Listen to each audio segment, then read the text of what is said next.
Valve cover gasket, Boss Jojo, wala na iba pa.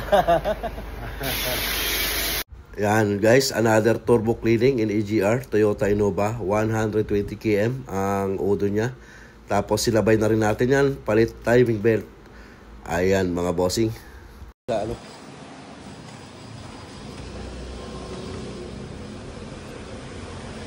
Mukha mo ka, Bigi. Pakita mo. Ayun. Ayun si Sir. Mayari ng Innova. PMS. Heavy PMS na to.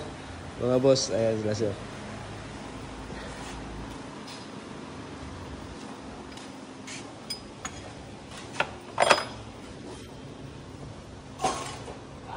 Dito naman sa kabila, yung Mitsubishi Montero natin, palit tayo ng mga injector seal, valve cover gasket. At syempre, sinabay na rin natin yung intake manifold tsaka EGR linisin. Kasi tanggal din naman yung EGR tsaka intake nito pagka nagpalit tayo ng mga valve cover gasket, injector seal ng Montero. So, palit injector seal naman.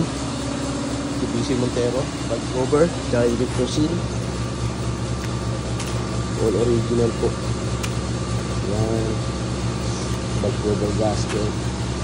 Tapos sabay na rin natin yung EGR tsaka intake.